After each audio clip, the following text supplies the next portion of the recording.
ਸਰਦਾਰ ਜੀ ਤੁਸੀਂ ਸਾਨੂੰ ਇੰਟਰਵਿਊ ਦੇ ਰਹੇ ਹੋ, ਤੁਹਾਡੇ ਤਾਂ ਤੁਸੀਂ ਸੈਲੀਬ੍ਰਿਟੀ ਹੋ, ਇਸ ਵਾਸਤੇ ਤੁਸੀਂ ਸਾਨੂੰ ਟਾਈਮ ਦਿੱਤਾ, ਬਹੁਤ ਸ਼ੁਕਰੀਆ।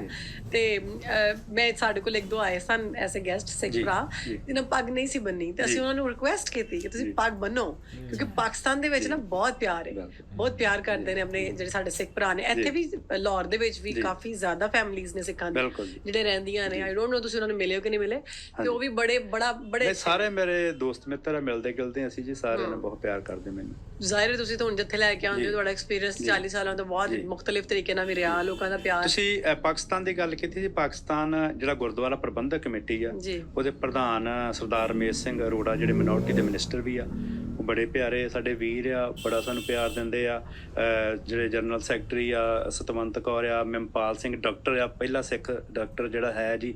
ਬਾਕੀ ਜਿੰਨੇ ਵੀ ਪ੍ਰਬੰਧਕ ਕਮੇਟੀ ਦੇ ਮੈਂਬਰ ਆ ਉਹ, ਫਿਰ ਇੱਥੋਂ ਦਾ ਮਹਿਕਮਾ ਔਕਾਫ ਸੈਫ ਖੋਖਰ ਸਾਹਿਬ ਜਿਹੜੇ ਹੈਗੇ ATPB ਦੇ ਐਡੀਸ਼ਨਲ ਸੈਕਟਰੀ ਆ, ਤੇ ਨਾਲ ਦੀ ਨਾਲ ਜਿਹੜੀ ਪਾਕਿਸਤਾਨ ਗੌਰਮੈਂਟ, ਇੱਥੋਂ ਦੀਆਂ ਸਿਕਿਉਰਿਟੀ ਫੋਰਸਿਸ ਜਿਹੜੀਆਂ ਪੰਜਾਬ ਪੁਲਿਸ ਖਾਸ ਕਰਕੇ ਐਲੀਟ ਆ, ਜਾਂ ਬਾਕੀ ਜਿਹੜੀਆਂ ਫੋਰਸਿਸ ਆ ਇੱਥੋਂ ਦਾ, ਜਿਹੜਾ ਬਾਕੀ ਅਫਸਰ ਜਿਹੜੇ ਹੈਗੇ ਆ SP ਸਿਕਿਉਰਿਟੀ ਜਾਂ ਉਹ ਸਾਨੂੰ ਬਹੁਤ ਜ਼ਿਆਦਾ ਪਿਆਰ ਕਰਦੇ। ਅਸੀਂ ਮਾੜਾ ਜਿਹਾ ਉਹਨਾਂ ਨੂੰ ਫੋਨ ਕਰਦੇ ਹਾਂ, ਈਮੇਲ ਕਰਦੇ ਹਾਂ, ਤਾਂ ਰਾਈਟ ਵੇ ਸਾਡੇ ਲਈ ਉਹ ਅਵੇਲੇਬਿਲਿਟੀ ਹੋ ਜਾਂਦੀ ਸਾਡੇ। Very nice. ਅੱਛਾ, ਹੁਣ ਚੁੱਕਿ ਤੁਸੀਂ ਤੁਹਾਡਾ ਜਿਹੜਾ ਤਾਲੁਕ ਹੈ ਉਹ ਝੜਦੇ ਤੋਂ ਹੈ, ਤੇ ਲਹਿੰਦੇ ਦੇ ਵਿੱਚ ਤੁਹਾਡੇ ਪਿਛੋਕੜ ਦੇ ਕੋਈ ਰਹਿੰਦੇ ਸਨ? ਮੇਰੇ ਦਾਦਕਾ ਪਰਿਵਾਰ ਜਿਹੜੇ ਮੇਰੇ ਪਿਤਾ ਜੀ ਸੀ, ਉਹ ਸੁਣਦੇ ਹੁੰਦੇ ਸੀਗੇ ਸਾਨੂੰ, ਜਿਹੜਾ ਕਹਿੰਦੇ ਹੁੰਦੇ ਚੱਕ ਵਾਲੀਏ ਅੰਮ੍ਰਿਤਸਰ ਦੇ ਵਿੱਚ ਜਿਹੜੇ ਨਾ ਸਾਡੇ ਉਹ ਅੱਲ ਵੱਜਦੀ ਆ ਜਿਹੜੀ, ਤੇ ਹੋ ਸਕਦਾ ਉਹ ਪਹਿਲਾਂ ਕਿਤੇ ਕਿਸੇ ਚੱਕ ਚੋਂ ਗਏ ਹੋਣ, ਮੈਨੂੰ ਉਹਦੇ ਬਾਰੇ ਬਹੁਤੀ ਨੌਲੇਜ ਨਹੀਂ ਹੈ, ਕਿਉਂਕਿ ਵੱਡੇ ਵਡੇਰੇ ਜਿਹੜੇ ਸਾਰੇ ਜਦੋਂ ਇੱਥੇ ਆ ਸਨ ਪਾਕਿਸਤਾਨ ਤੋਂ 47 ਤੋਂ ਪਹਿਲਾਂ ਕਿਤੇ ਹੋ ਸਕਦੇ ਆ, ਪਰ ਉਦੋਂ ਨਹੀਂ ਗਏ। ਪਰ ਮੇਰੇ ਜਿਹੜੇ ਨਾਨਕੇ ਆ, ਮੇਰੀ ਮਦਰ ਦੇ ਜਿਹੜੇ ਪੇਕੇ ਸੀਗੇ,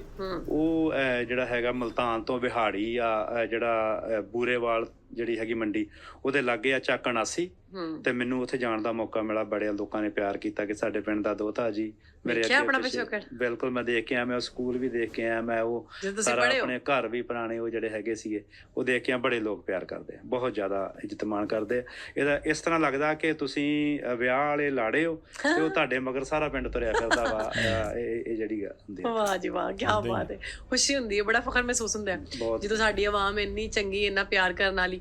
ਬੜੇ ਲੋਕਾਂ ਦਾ ਨਾ ਕਨਸੈਪਟ ਖਰਾਬ ਸੀ ਪਾਕਿਸਤਾਨ ਨੂੰ ਲੈ ਕੇ, ਕਿ ਪਾਕਿਸਤਾਨ ਦੇ ਬਾਰੇ 'ਚ ਨਾ ਗਲਤ ਗੱਲਾਂ ਕਰਦੇ ਸਨ ਕਿ ਇੱਥੇ ਅਗਰ ਤੁਸੀਂ ਆ ਗਏ ਤੇ ਤੁਹਾਡਾ ਨਾ ਅਮਰੀਕਾ ਜਾਂ ਕੈਨੇਡਾ ਦਾ ਵੀਜ਼ਾ ਨਹੀਂ ਲੱਗੇਗਾ। ਸਾਡੇ ਕੁਝ ਸਿੱਖ ਭਰਾ ਨੇ ਉਹਨਾਂ ਨੇ ਦੱਸਿਆ ਕਿ ਉੱਥੇ ਲੋਕਾਂ ਦਾ ਇਹ ਵਾਲਾ ਜ਼ੇਨ ਵੀ ਸੀ, ਤੇ ਇਸ ਵਾਸਤੇ ਲੋਕ ਪਾਕਿਸਤਾਨ ਨਹੀਂ ਹਨਾਉਂਦੇ।